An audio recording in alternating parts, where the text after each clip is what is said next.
Why do you think people wait until retirement to get back to the thing they loved doing before? What is keeping people from doing the thing they love now?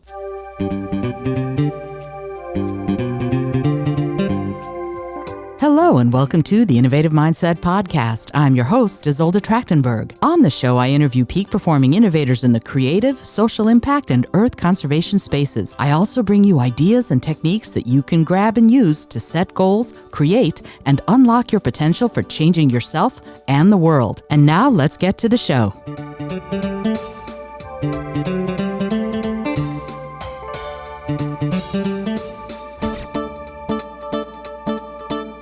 Hello and welcome to the Innovative Mindset Podcast. I'm your host, Isolde Trachtenberg. Thanks for being here. I am going to talk about creativity and childhood right now. Why? Why is it important?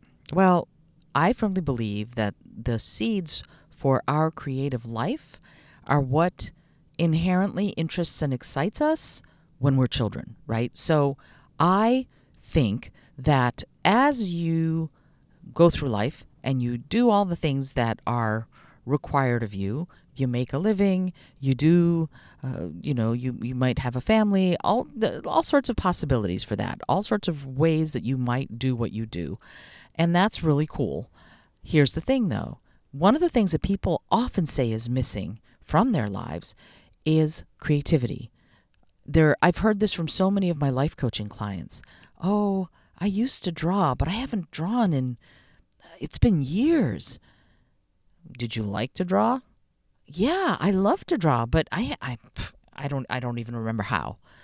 So something happens to us as we age. And here's what's weird about it. As you age and you go through the process of living your life and doing what you need to do and getting all that stuff done and taken care of, and you raise a family and you save for retirement and blah, blah, blah, a lot of people say, well, as soon as I retire, I'm going to do X.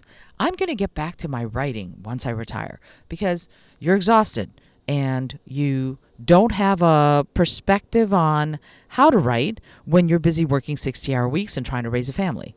Well, I completely get that. The thing about it, though, is that we are naturally curious, naturally creative people. Our species is we're social and we're creative and we love to solve problems. For the most part, that's how it is. So why is that important? It's important because we need to look at all of that from the perspective of, why do you wait so long? Why do you think people wait until retirement to get back to the thing they loved doing before? What is keeping people from doing the thing they love now? Time is an issue, and I understand that. But really, what is keeping you from doing 5 minutes worth of drawing, 5 minutes worth of writing, putting on the radio and dancing for 5 minutes? 5 minutes. I get busy. I understand busy, believe me. And something is keeping us from taking that time. The vast majority of us long to do something creative, but don't do it. We don't make time for it. Even 5 minutes, we just don't make time for it. And I think the more we do make time for it, the better our lives will be. They'll be enriched in innumerable ways, right? So bear in mind that the things that you used to do as a child, again, the seeds of what you could be doing today.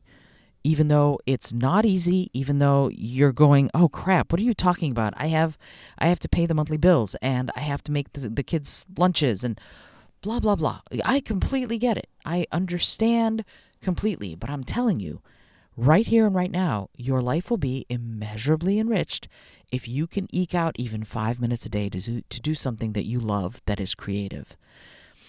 And the way to remember what you used to love to do is to remember what you did. What were you naturally drawn to? Were you naturally drawn to making doodles? Were you naturally drawn to building forts out of the couch cushions and telling stories about pirates and spacemen or aliens? Were you a dancer? Did you turn on the radio and dance in the living room? What did you naturally do. Because what you naturally did shows what your inherent talents are, but also what you were curious about. What were you interested in practicing? Now, you don't realize that you're practicing when you're a child unless someone is making you practice, like I was made to practice. So it's a different thing. But something drew you. Something made you go, oh, yeah, I want to go draw. I want to spend time banging wooden spoons on pots, whatever it is that drew you. That's the seed of it. That is the seed of it. That's the seed of what you could be doing today, even 5 minutes a day, right? I feel like I need to do a 5 minutes a day creativity calendar because that's crucial. Even 5 minutes a day, 3 minutes a day. Sitting down and writing a haiku about forks and spoons. And something makes me wish that I could right now sit down and write a haiku. But I'm in the middle of a podcast episode, so I won't. But yeah, some kind of creative endeavor would be amazing because it opens that part of you up. It makes you more interested. It makes you more interesting. And it makes you more alive. Creativity just makes you more alive. That's it. Now, what if you don't remember what you used to do? Like my client from the other day that I was talking about in the previous episode. What if you just don't remember? You don't remember what you did. You don't remember parts of your childhood, however it is, whatever it is, I get it. So now it's about being empirical. Now it's about going, okay, I'm going to try my hand at everything. So here's what I'm going to ask you to do. And in fact, I might develop a little PDF that I'll put in the show notes for this because I'm going to ask you to go through a list, either write your own or download the PDF. It's in the show notes. I'm going to do this. I'm going to make this for the show notes. Download the PDF of all the possible creative outlets, artistic, creative. It could be dancing. It could be writing. It could be poetry. It could be makeup. It could be playing the recorder or the violin. It could be any number of things. Banging on pots. It could be building a mashed potato mountain, whatever it is, whatever creative thing it is that you want to do. It could be any number of those things, right?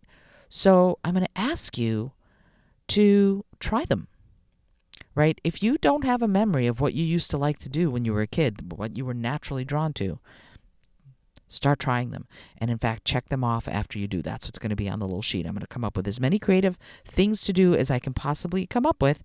And I'm going to ask you to try each one. And it doesn't have to be, I'm not going to say for writing that you need to write a book. I'm going to say, write a short story, spend 10 minutes, see what that's like. And in fact, I'm going to put a little prompt in there. That's what I'm going to do. Totally cool. You're going to be able to see a prompt for the writing and a prompt word for the drawing. Like I'm going to tell you, draw a pie or something, right? I'm not going to just leave you hanging. I'm going to give you prompts for this stuff so that you can easily try it and see if it makes you feel different. I bet you it will. And in fact, on the little piece of paper, I'm going to say, tell me how you feel now, and then try one of these things. And how do you feel after you try it? Do you feel silly? Do you feel happy? Do you feel great? Do you feel inspired? Do you feel like a memory's coming back? Any number of things could be happening. But one of the things we don't do, I'm noticing, is we don't look at the delta before we do something and after. And I've been doing that with people. In fact, the other day I was working with a coaching client, and she's been feeling so fatigued. She's had constant headaches. It's been really, really rough on her. And she, how do I put this? She has done she's run the gamut of all of the possible sort of Western medicine things. And I said, you know what? We're gonna do an exercise together, and we're doing this via Zoom. And I talked her through the hand reflexology exercise that I do with a lot of my coaching clients to get them to wake up their meridians. And we were about to start, and I said, but before we do, I want you to assess for yourself and for me, how do you feel? And she said, well, my joints are aching, I'm really tired, and I have a headache. But then I always have a headache. I said, okay. So then we went through the reflexology exercise, and maybe I'll put the little graphic for that I developed right in there too, and right in the show notes too, so that you can see it and try it yourself. So before that, she was tired, she was achy, and her head hurt. And then we did the exercise, and I said, okay, now assess for me how you feel. And she's like, well, my feet are tingling, and I'm not as achy, and I have less of a headache. And what was really interesting is later in our time together, she said, you know what's really weird? I said, what? She said, my headache is gone. That's huge. I haven't been without a headache for so long. And it was just that one little exercise. And so why am I saying anything about this? Is because, frankly, a lot of us forget to notice how we feel before we do something, to see the difference, to see the delta after. Assessing that for yourself before you begin and assessing it after will show you what the differences are. And that's important because we are such a fiercely adapting species that we don't realize the changes because we adapt to those changes almost immediately, right? Whenever your status changes, you will adapt to it in one way or another. Your brain will start going, okay, so this is the new reality. Let me see what I need to do to accept it and go with it. That's what happens. And that's wonderful on some levels because it allows us to survive. But on other levels, when we're trying to see what the changes are, what the improvements might be, or a lack of improvement, we don't do the assessment beforehand, so we don't have a way to measure what was different after. So before you try any of this, do an assessment. Write out how you feel. How are you feeling? Mentally, psychologically, emotionally, how are you feeling? Do the little exercise and then do the same evaluation. And I'm going to ask you to do it for each one of those that you try. And frankly, the one that is going to give you the biggest bang for your buck, if you will, the one that will give you the biggest reaction positively is probably, ta-da, the one you should consider doing as your creative outlet. That's it. Because if you start something and you're like, I feel kind of blah, and then you finish it and you feel kind of blah still, that's not exciting. That's not a big change. That's going to be, frankly, a little boring and not terribly useful. So instead, look for what gives you the biggest oomph. That biggest oomph is going to be the thing that you might want to pursue. So a whole bunch of thoughts and ideas and advice and even a sort of a roadmap on how to bring creativity into your life. And download that worksheet. It's going to be there in the show notes. I haven't created it yet because I have to go through and figure out all the different possible creative outlets. And then, please, I would love. Let me know. Let me know what your biggest bang for your buck is, because the more you know it, the more you can pursue it. And as a coach, I help people pursue their creative dreams, but also those dreams end up improving their lives. My goal as a coach is to help you live the best and most juicy life you possibly can. One of the ingredients to living a juicy life is creativity. It just is. Being creative lets you dream and try and be someone magical, crucial in our lives, especially when times are tough. Alrighty, this is Isolde Trachtenberg for the Innovative Mindset Podcast. I hope you enjoyed this episode. Until next time, remember to be bold, be creative, and most of all, be kind.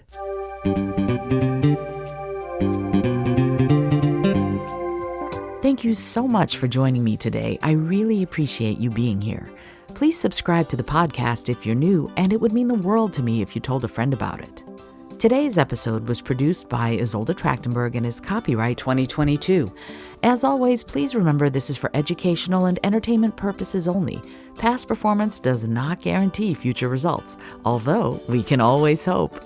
Until next time, remember to be bold, be creative, and most of all, be kind.